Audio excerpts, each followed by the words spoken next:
World records অসম্ভৱকো সম্ভৱ কৰি হাজাৰ হাজাৰ লোকৰ মাজত এজনেই ৱৰ্ল্ড ৰেকৰ্ড কৰিবলৈ সক্ষম হয়।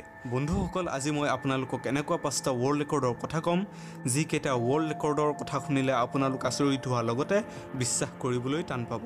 লগতে আপোনালোকৰ জেনেৰেল নলেজো যথেষ্ট পৰিমাণে বাঢ়িব।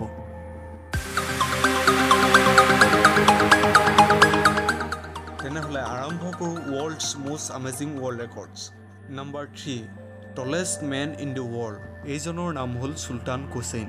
এইজনে হ'ল পৃথিৱীৰ সৰ্বতোতকৈ ওখ মানুহ। তেওঁৰ বৰ্তমান উচ্চতা হ'ল 8 ফুট 28 ইঞ্চ মানে 251 চেণ্টিমিটাৰ। এওঁ পৃথিৱীৰ ওখ মানুহ হোৱা ৱৰ্ল্ড ৰেকৰ্ডৰ লগতে লংগেষ্ট হেণ্ড মানে দীঘল হাত আৰু লংগেষ্ট ফিট মানে দীঘল ভৰিৰো ৱৰ্ল্ড ৰেকৰ্ড আছে।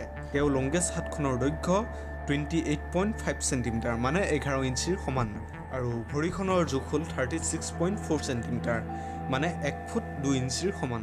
বন্ধুসকল, মানুহৰ শৰীৰত এটা পিটুইটাৰী গ্লেণ্ড নামৰ এটা ক্ষুদ্ৰ সৰিয়হৰ সমান গ্ৰন্থি থাকে, যিটোৰ পৰা নিঃসৰণ হয় মানে ওলাই HGH মানে হিউমেন গ্ৰোথ হৰম'ন। এই হৰম'নে মানুহক ওখ হোৱাৰ লগতে বিভিন্ন বাহ্যিক শৰীৰৰ গঠনত সহায় কৰে। চুলতানৰ ক্ষেত্ৰত এটা বিসংগতিয়ে দেখা দিলে, যিটোক কয় পিটুইটাৰী জাইজেণ্টিক। যেতিয়া এই বিসংগতিয়ে দেখা দিয়ে তেতিয়া HGH মানে হিউমেন গ্ৰোথ হৰম'নটো অভাৰ প্ৰডিউচ হ'বলৈ আৰম্ভ কৰে। তেতিয়া সেই মানুহজনৰ ভৰি হাতবোৰ নৰ্মেল মানুহতকৈ দীঘল হ'বলৈ আৰম্ভ কৰে। চুলতানৰ ক্ষেত্ৰতো এইটো বেমাৰে দেখা দিলে।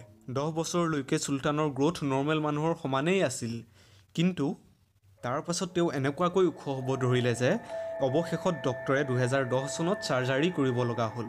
অৱশেষত ডক্টৰে যুঁজি অভাৰ গ্ৰোথ হৰম'নটো ৰখাবলৈ সক্ষম হ'ল আৰু তেওঁ উচ্চতা হোৱা গুণটো 8 ফুট 28 ইঞ্চ বঢ়াৰ পাছতহে বন্ধ হ'ল। চুলতান কোছেইন বৰ্তমান বিশ্বৰ ওখ মানুহ, কিন্তু আগতে বিশ্বৰ ওখ মানুহ আছিল ৰবাৰ্ট ৱেল্ডো। তেওঁৰ হাইট আছিল 8 ফুট 11 ইঞ্চি, কিন্তু দুৰ্ভাগ্যবশতঃ তেওঁ 22 বছৰ বয়সত মৃত্যুবৰণ কৰিব লগা হয়। গতিকে বৰ্তমান বিশ্বৰ ওখ মানুহ বুলি চুলতান কোছেইনক গণ্য কৰা হয়। Number 2 smallest men ever. এইজনে হ'ল চন্দ্ৰ বাহাদুৰ ডাংগি, পৃথিৱীৰ আটাইতকৈ চাপৰ মানুহ। এইজন হ'ল নেপালৰ বাসিন্দা। ফেব্ৰুৱাৰী 2012 চনত যেতিয়া তেওঁৰ বয়স আছিল 72 বছৰ, তেতিয়া গ্ৰিনিছ ৱৰ্ল্ড ৰেকৰ্ডৰ এটা টীমে এখন মেডিকেল হস্পিটেলত তেওঁক জোখমাখ কৰিছিল। জোখমাখৰ তথ্যত পালে যে তেওঁৰ বয়স আছিল 72 বছৰ, কিন্তু হাইট মানে উচ্চতা আছিল 1 ফুট 9 ইঞ্চি। আৰু এটা কথা শুনিলে আপোনালোক আচৰিত হ'ব, তেওঁৰ ৱেইট হ'ল মাত্ৰ 14 কেজি। ইয়াৰ পাছতেই এখেতক শ্বৰ্টেষ্ট মেন এভাৰ নামেৰে ৱৰ্ল্ড ৰেকৰ্ডৰ খিতাপ দিয়া হয়। যেতিয়া এওঁৰ জন্ম হৈছিল তেতিয়া কোনেও নজনা এক বিশেষ ধৰণৰ জেনেটিক্স বিসংগতিৰ ফলত এই গ্ৰোথ নোহোৱা বেমাৰটোৱে দেখা দিয়ে। হয়, বহুত ডাঙৰ ডক্টৰ আৰু চাইণ্টিষ্টেও বিচাৰি উলিয়াব নোৱাৰিলে যে এওঁৰ হাইট গ্ৰোথ কিয় ষ্টপ হ'ল। এইটোৱে হ'ল সেইটো মুহূৰ্ত য'ত পৃথিৱীৰ ওখ মানুহজন আৰু পৃথিৱীৰ চাপৰ মানুহজনে একেলগে লগ হৈছিল। Number 1 strangest diet. Michael Lotito. এওঁ হ'ল এনে এজন ব্যক্তি যিজনে পৃথিৱীৰ সকলোবোৰ বস্তু খাই পাইছে। এওঁ পৃথিৱীত নোখোৱা বস্তু একো নাই। হয়, তেওঁৰ পৃথিৱীত পোৱা সকলোবোৰ বস্তু খোৱাৰ ক্ষমতা আছে। সেইবাবে তেওঁক সকলোৱে মিষ্টাৰ ইট অল বুলি নাম দিছিল। এওঁ গোটেই জীৱনত লোহা, ষ্টীল, প্লাষ্টিক, কাঠ, ৰবৰ আৰু কিমান কি বস্তু খাই পেট ভৰাইছে তাৰ কোনো ঠিক নাই।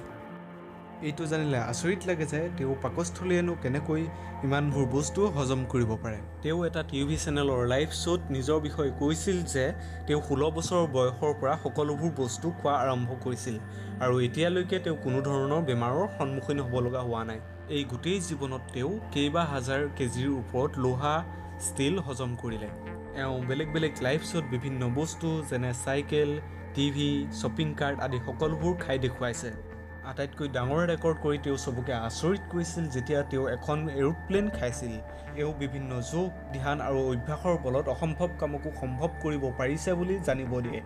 বন্ধুসকল, এই ৱৰ্ল্ড ৰেকৰ্ড কেইটাৰ ভিতৰত কোনটো ৱৰ্ল্ড ৰেকৰ্ড আপোনালোকে আটাইতকৈ আচৰিত পালে তলৰ কমেণ্ট বক্সত কমেণ্ট কৰি জনাব। আৰু এনেকুৱা ভিডিঅ'ৰ লগতে বিভিন্ন ৰহস্যময় বিশ্বজগতৰ কথা জানিবলৈ ছাবস্ক্ৰাইব কৰি ল'ব, লগতে বেল আইকনটো টিপিবলৈ নাপাহৰিব। ধন্যবাদ।